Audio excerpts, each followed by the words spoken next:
Om Swastiastu. Assalamualaikum warahmatullahi wabarakatuh. Shalom, salam nama budaya, and salam sejahtera for all us. Today, I want to presentation my material. Before it, I want to introduce my name. My name is Benedictus Dani Perdede, and last name is the distinct.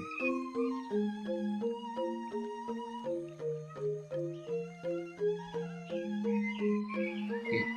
The main reference of the topic is the Metallurgy for the Non-Metallurgist Second Edition, edited by Arthur C. Riordan.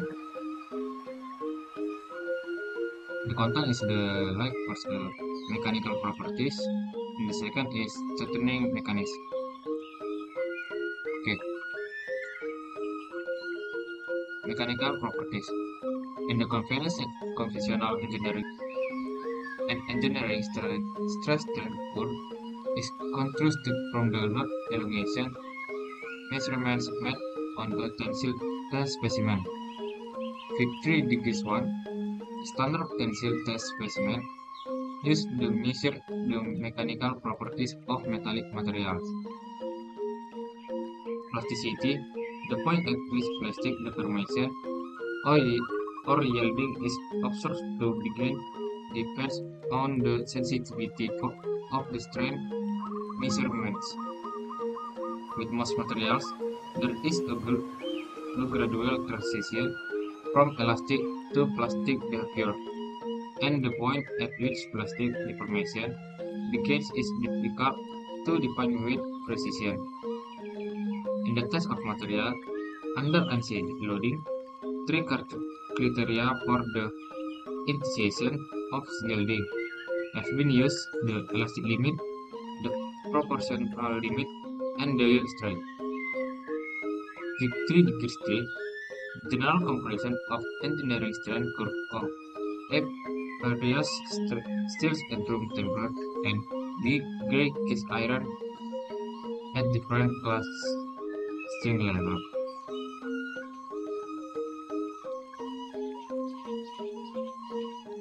The amount of deformation before fracture is measure of material ductility, which is also related to the toughness of a material. Blackly, materials typical fracture suddenly with little or no plastic deformation. Brittle metals, such as chromium, for example, will fracture upon loading to the elastic limit rather than sustain plastic deformation. In contrast, ductile material can exhibit a large amount of plastic deformation before fracture. You can see in Fig 3 degrees 6b. Upon loading of ductile metals beyond the elastic limit, the addition of plastic deformation to the elastic strain causes the total strain to increase at faster rate than before, and the plot graph from the modulus line. Fig 3 degrees 6. The engineering stress strain diagram for soft polycrystalline copper. A. The strain region of initial linear elastic behavior followed by onset of plastic yielding. B. The complete stress strain curve indicating the yield strength, tensile strength, and the present elongations to fracture. You can see in Fig 3 degrees 11 the three stages of a creep curve. Fig 3 degrees 12 isochronous stress strain curve for specimens of a material creep test at a given temperature. Fig 3 13 comparative fatigue curve. Okay.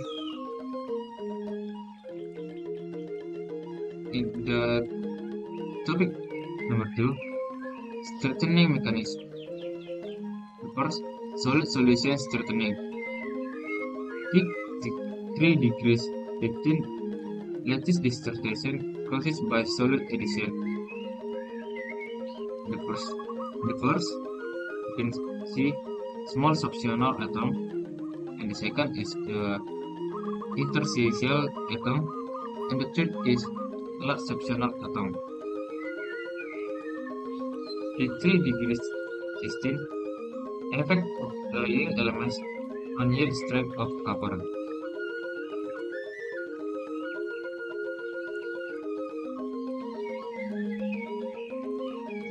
Next, the effect of grain size.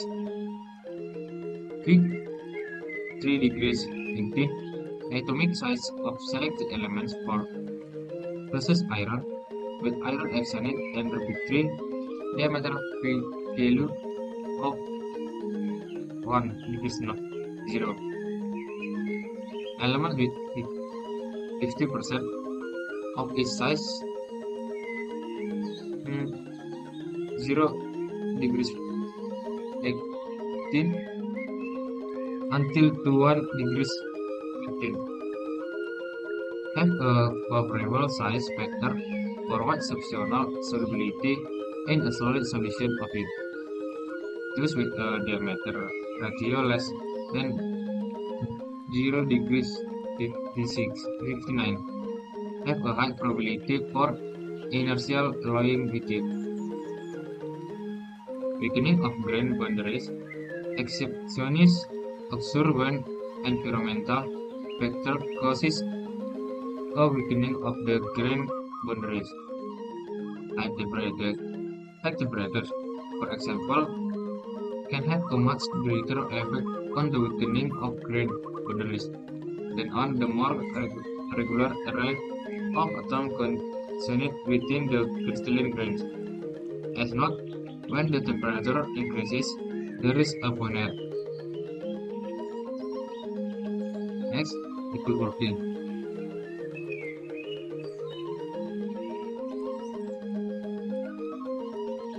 Metal and alloys experience significant change in their properties as a result of cold working, and also as a result of heating the cold structure. These things must be taken into account during forming operation, especially if the deformation is severe, as in deep drawing.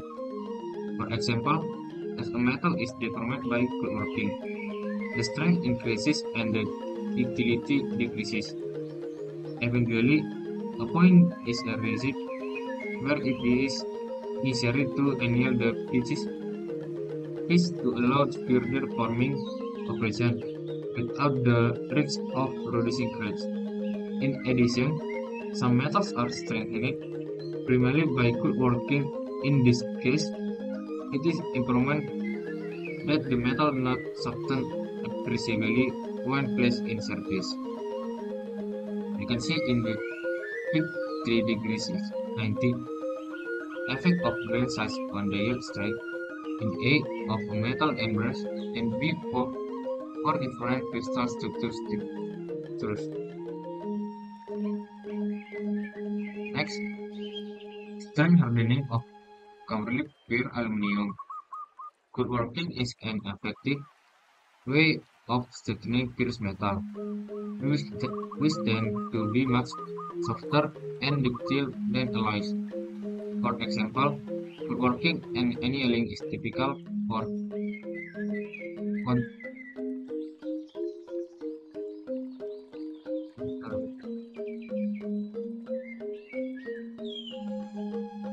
for aluminum, which is commonly pure unalloyed aluminum with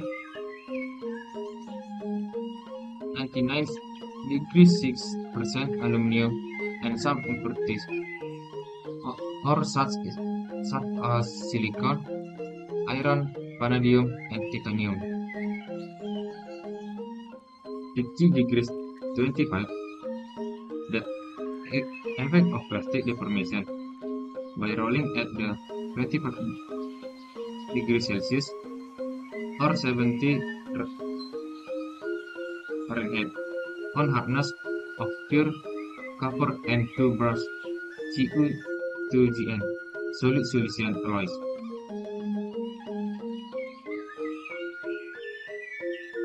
Next, back to William's mystery. Dr. William's mystery could not be solved for several years. The condition of the precipitation hardening were not understood until